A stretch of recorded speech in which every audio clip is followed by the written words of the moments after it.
subuh ini disebutkan dalam kitab Sahih Al-Bukhari, juga ada dalam kitab Sahih Muslim. Maka ulama punya istilah khusus, muttafaqun alaih. Ayyul amal ahabbu ilallah, apa amal yang paling disukai Allah Subhanahu wa taala? Pertanyaan Abdullah bin Mas'ud radhiyallahu an, pertanyaan orang yang cerdas.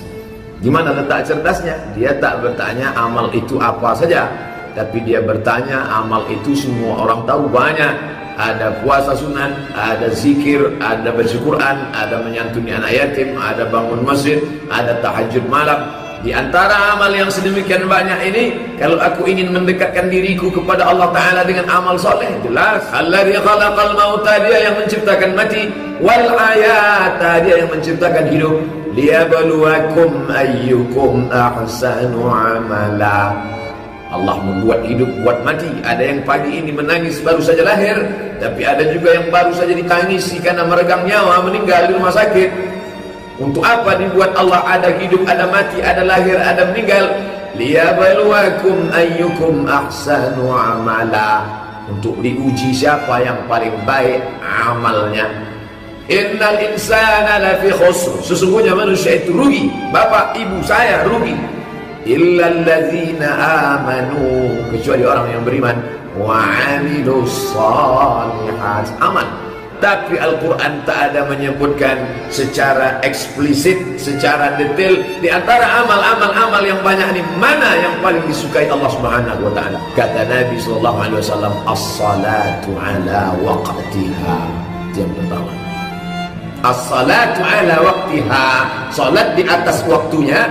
Dalam riwayat lain dikatakan as-salatu fi awwali waqtiha. Itu dia penjelasannya. As-salatu fi awwali, salat di awal waktu. Apa perbuatan yang paling ringan? Meninggalkan salat. Sekarang orang ringan saja. Kalau wali kota mengundang, datang jam 12, jam 11.30 sudah duduk di situ. Tapi kalau panggilan Allah Ta'ala, hayya 'alas shalah,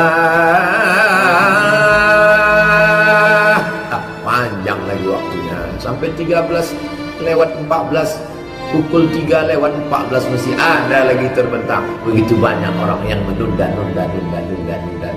ditunda sampai ke ujung-ujung sholat. Maka sesungguhnya orang yang menunda sholat itu bukan saja sekedar melalaikan suatu perbuatan yang agung dan mulia, tapi juga dia sudah termasuk dalam golongan fawailun, celaka, lil musallin, bagi orang yang sholat. Celaka bukan orang tak sholat. Fawailun lil musallin, celaka bagi orang yang sholat. Kalau orang yang sholat saja celaka, apalagi yang tak sholat. Perbuatan yang agung dan mulia, intizarus salah, menunggu sholat.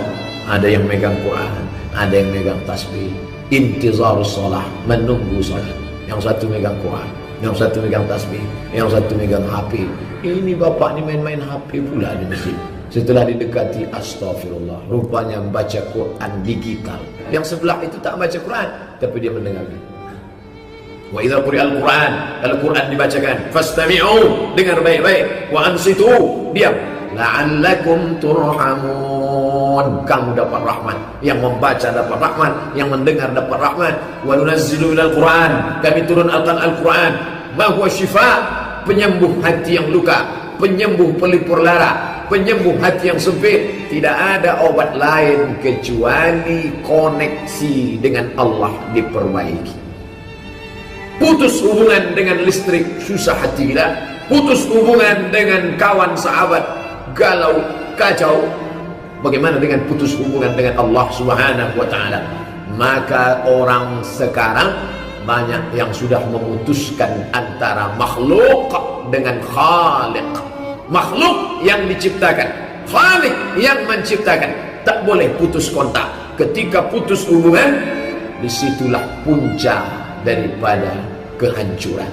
Datanglah iblis, datanglah setan, datanglah hantu, datanglah segala yang mengganggu.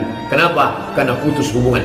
Makanya satu-satunya agama di dunia ini yang mengajarkan tak pernah putus hubungan dalam pergeseran waktu adalah agama Islam.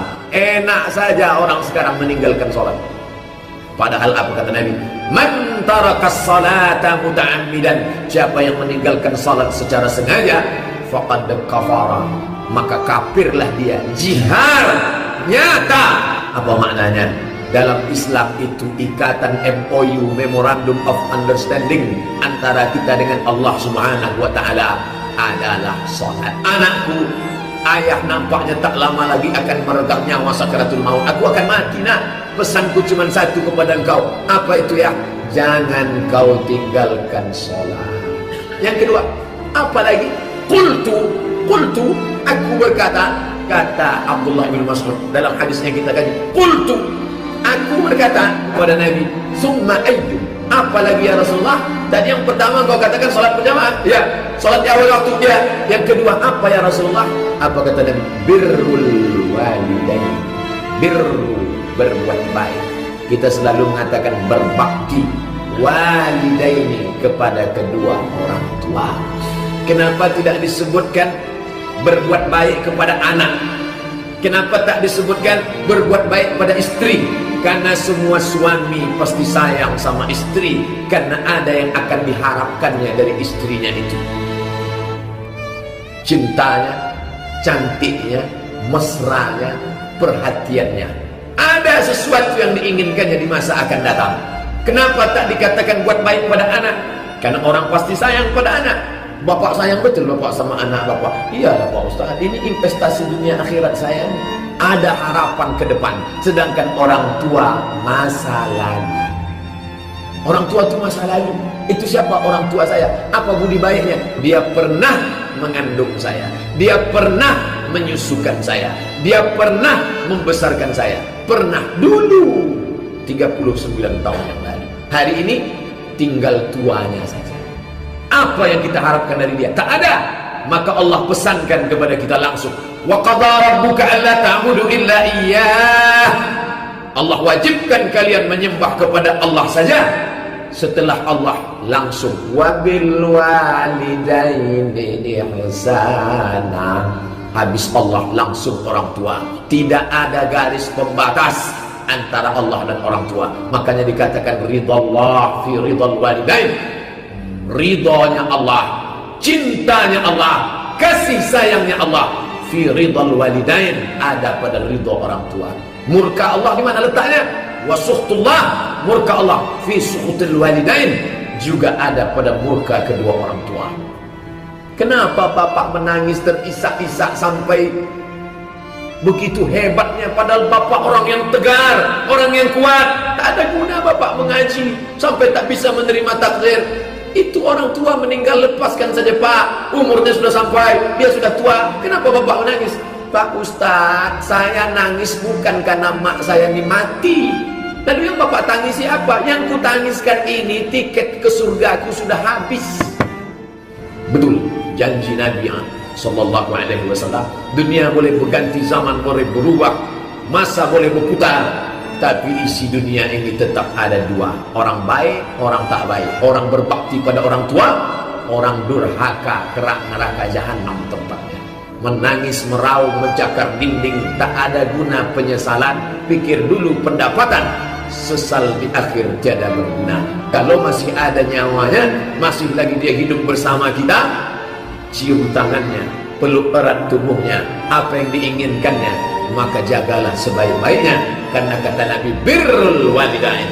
Ya Rasulullah, ya uktutibtu, namaku sudah tercatat sebagai orang yang ikut perang jihad. Aku ingin masuk surga dengan jihad. Kenapa? Karena kalau aku mati fisabilillah, aku tidak akan merasakan sakratul maut, melainkan hanya seperti cubitan pada kulit. Aku ingin tidak merasakan azab kubur, karena tiap hari aku sudah berdoa, Allahumma inni a'udzubika min azabi jahannam wa min azabil qabri. Aku ingin supaya tidak merasakan hisab, karena aku takut segala amalku ditimbang. Aku ingin dapat 3, tak merasakan sakratul maut, tak merasakan azab kubur, tak merasakan hisab. Izinkan aku perang jihad fisabilillah. Apa kata Nabi? Alaka min ummin, makmu masih hidup? Makmu masih hidup? Masih ya Rasulullah.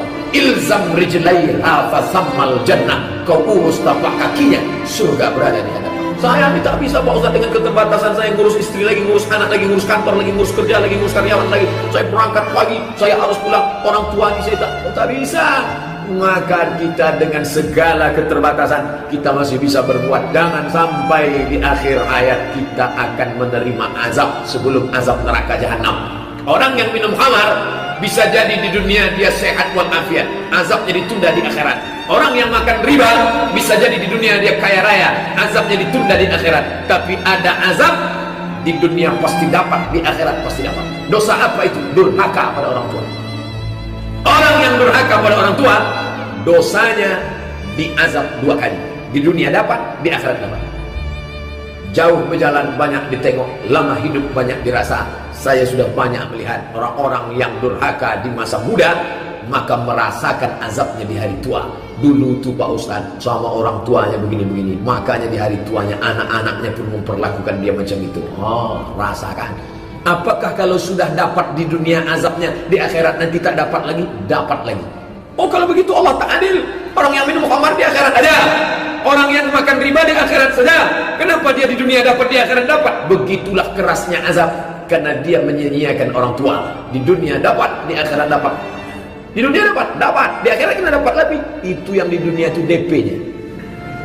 Nanti di akhirat baru completely sempurna. Nanti di akhirat kau akan merasakan azab akibat durhaka kepada orang tua. Uququl walidain. Hal adullukum ala akbaril kabair? Maukah kalian kutunjukkan dosa terbesar di antara dosa besar? Sahabat bertanya, "Na'am." Ya, apa dosa paling besar ya Rasulullah? Asyirku, syirik. Yang kedua ya Rasulullah, uququl walidain, durhaka pada orang tua. Yang ketiga ya Rasulullah, syahadatu zur, memberikan kesaksian palsu. Dosa terbesar. Sedangkan yang kita kaji kali ini 3. Apa amal yang paling hebat, paling dicintai Allah? As-salatu ala waqtiha. Yang kedua, birrul walidain. Tengok, pandang, lihat korelasi antara 2 hadis yang berbeda tapi ada kesamaan. Pertama, syirik yang paling dimurkai, yang paling dicintai salat. Salat lawannya syirik. Yang kedua, durhaka pada orang tua, yang paling dicintai Allah adalah bakti pada orang tua. Tolak durhaka dengan bakti pada orang tua. Yang sudah meninggal dunia, meleleh air mata darah, tak akan balik masalah. Penyesalan yang sangat dalam, tak dapat dijemput balik pulang. Jadi bagaimana caranya Pak Ustaz? Pembebasan tanah masjid semeter 500.000. Pak Ketua Masjid, saya 10 meter 5 juta untuk almarhumah emakku sampai.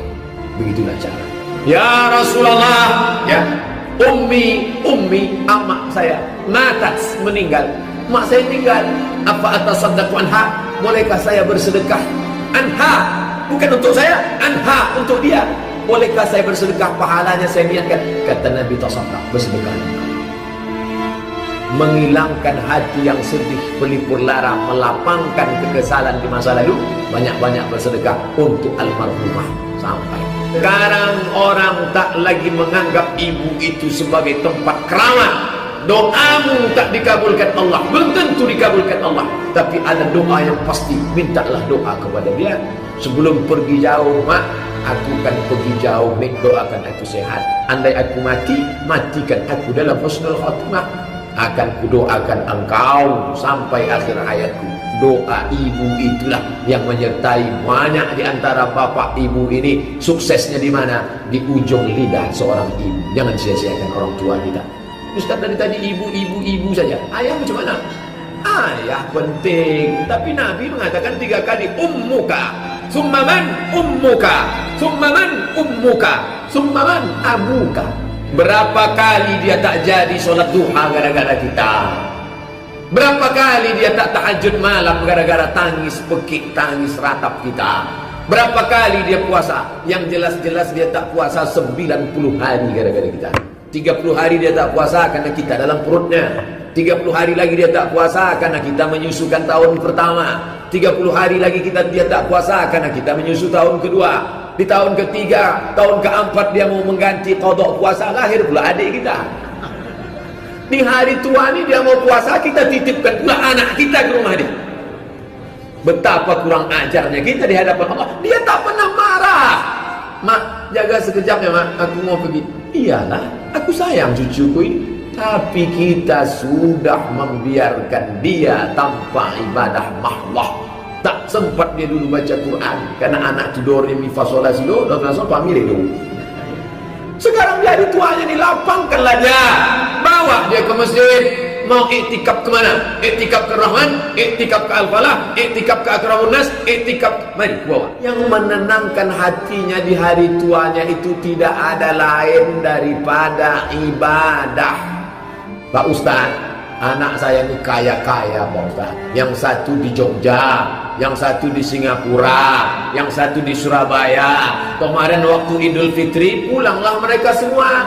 Begitu pulang mereka datang habis maghrib, makan, habis itu semuanya pergi. Kemana? Tidur di hotel. Nah, aku rindu sama kalian. 30 tahun yang lalu kita tidur di rumah ini waktu ayah kalian masih ada. Aku rindu saat kita dulu sama bercengkrama. Di hari tuaku ini aku ingin melihat cucu-cucuku. Apa kata menantu? Ayolah bang, udah mulai gatal-gatal nih tidur di sini. Kapan lagi engkau menyenangkan hati orang tuamu? Dia tak ingin kau berikan gelang emas besar. Dia tak ingin kau belikan baju sutra. Dia sudah tua, tak ada gunanya dia pakai itu semua. Yang dia inginkan adalah menengok anak menantunya peluk cium, mesra, hati senang, nampak kebersamaan. Itulah yang diinginkannya di masa tuanya. Bapak Ibu yang dimuliakan Allah, jangan kita ukur orang tua kita itu dengan materi yang ada pada kita. Kita tak pernah mampu membayarnya. Makanya diletakkan dia setelah sholat, birrul walidain. Yang ketiga, yang terakhir, qultu, kukatakan kepada Nabi, summa ayyuh, apalagi ya Rasulullah? Kata Nabi, al-jihadu fi sabilillah. Jihad. Padahal kalau susunan menurut logika akal ini susunannya salah.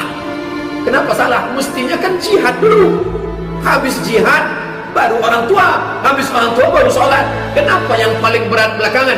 Karena ternyata memang sholat berjamaah istiqomah berat, merawat orang tua di hari tuanya berat. Nomor 3 yang berat adalah jihad fisabilillah. Jihad itu apa Pak Ustaz? Barzulul juhdi, mengerahkan segenap kemampuan.